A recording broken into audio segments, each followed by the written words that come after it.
nos sumergimos en un tema que está en el corazón mismo de la experiencia espiritual de millones de personas. Esta tensión constante, ¿no?, entre dos fuerzas inmensas, el amor y el miedo.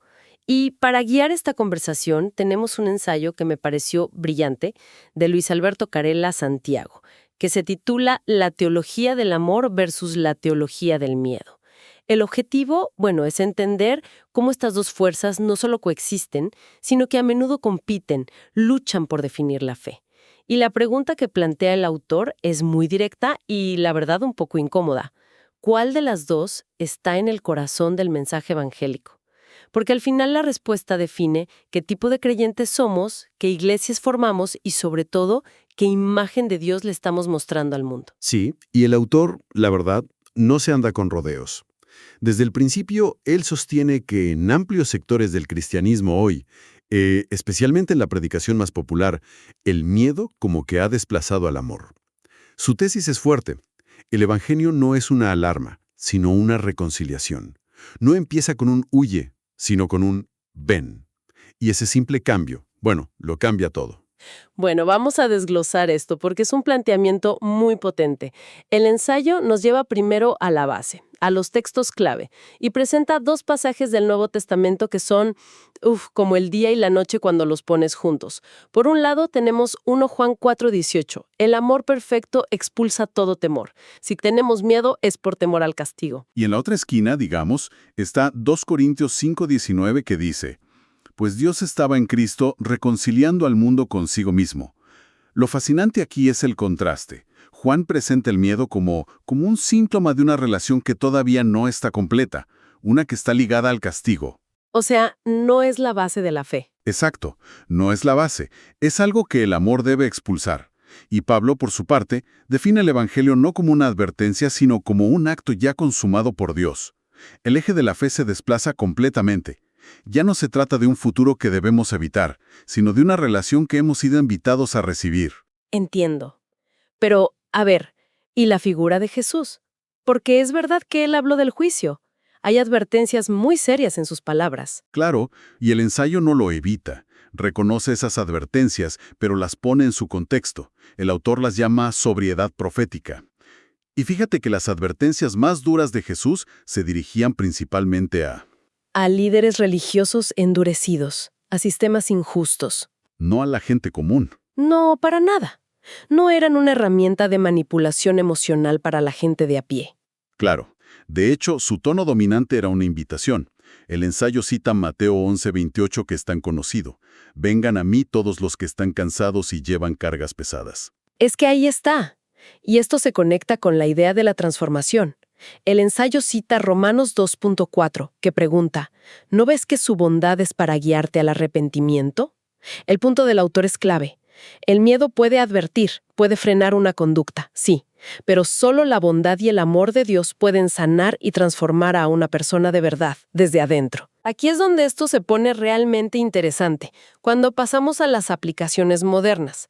El autor introduce este concepto de desviaciones contemporáneas y se enfoca en cómo ciertas corrientes, como el dispensacionalismo popular, han convertido la escatología, el estudio de los últimos tiempos, exacto, de una fuente de esperanza, que es lo que debería ser, la han convertido en una de amenaza. Y pone un ejemplo muy concreto, la doctrina del rapto secreto.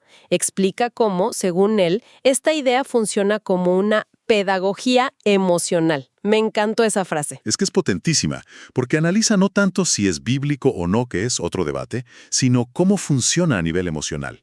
Y funciona con el miedo a quedarse atrás, el miedo a perder la oportunidad. Es una espiritualidad de última llamada. ¿Y eso generó una iglesia? Una iglesia ansiosa, defensiva, con una espiritualidad que el autor llama escapista, en lugar de una comunidad expectante y misionera, que es lo que debería ser. Y el segundo ejemplo que está muy ligado es la predicación sobre el infierno, el lago de fuego. Exacto. De nuevo, no es que niegue esas imágenes, sino cómo se usan. A menudo se usan como instrumentos de presión, ¿no? Como un cierre de venta. Eso mismo, como si el evangelio fuera una oferta de última hora bajo coacción. Acepta ahora o... Y aquí el autor hace una crítica que me pareció muy profunda. señala una contradicción. Una contradicción tremenda, sí. Dice que los mismos predicadores que anuncian una única oportunidad para otros, a menudo en sus propias vidas vivieron una gracia superpaciente, una gracia que les dio segundas, terceras, cuartas oportunidades. Entonces predican una puerta que se cierra de golpe cuando para ellos estuvo abierta por años. Es una disonancia muy fuerte. Uf, sí que lo es. Pero bueno, después de este análisis tan denso, el ensayo da un giro poético. Sí, y es un respiro genial. Introduce un contrapunto perfecto, un antiguo soneto anónimo español. No me mueve mi Dios para quererte. Es una expresión purísima de una espiritualidad centrada en el amor. Totalmente.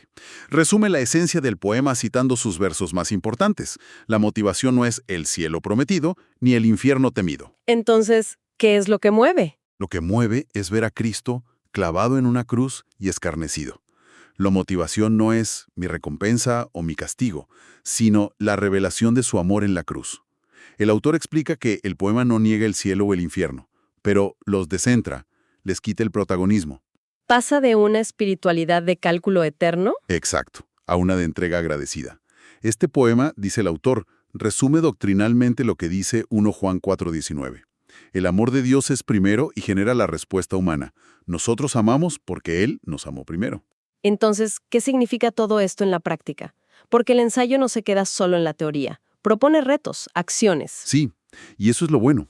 Propone desafíos muy concretos. Por ejemplo, formar creyentes que sean estables, que sean agradecidos, no sobrevivientes espirituales ansiosos. Me fascina esa expresión. Sobrevivientes espirituales. Es que lo capta perfecto, ¿verdad? Otro reto es reordenar la escatología, que vuelva a ser una esperanza de restauración, no un cronograma de catástrofes. Y recuperar una predicación donde la cruz, y no el infierno, sea el argumento principal. Hay una frase del autor que lo resume todo. Dice, una iglesia formada por el miedo vive reaccionando. Una iglesia formada por el amor vive enviándose. ¡Wow! ¡Qué diferencia! Es total. Una se encierra, la otra se entrega. Y luego detalla los pasos prácticos en una sección que llama ¿Qué podemos hacer? A ver. Pues, por ejemplo, revisar si en los púlpitos se predican más advertencias que promesas. Centrar la evangelización en la persona de Cristo, no en el castigo. Presentar a alguien a quien amar, no un destino del que huir. Justo. Y acompañar procesos de fe reales, en lugar de forzar decisiones bajo presión emocional. Y por último, fomentar una espiritualidad de gratitud, no de supervivencia. Al final, el ensayo lo cierra con unas frases muy contundentes. No es que el juicio no exista, es que no es el centro del Evangelio. Y no es que la eternidad no importe, es que Cristo importa más. La buena noticia siempre tiene que ir primero. Exacto. Y remata con esa imagen final tan potente. La iglesia no es una alarma, es una embajada. Y cita 2 Corintios 5:20. Así que somos embajadores de Cristo. Les rogamos, vuelvan a Dios. Un ruego, no una sirena. Un ruego que nace del asombro ante la gracia, no del miedo al castigo. Y la conclusión que nos deja el autor es que quizá el avivamiento más necesario no es uno que nos haga huir del infierno, sino uno que nos haga correr hacia Cristo. Y eso nos deja una pregunta en el aire, ¿no? Para pensar. ¿Qué es lo que realmente motiva nuestra fe? ¿Qué tipo de comunidad construye esa motivación? ¿La belleza del amor de Dios o la sombra del miedo? Porque la respuesta lo define todo.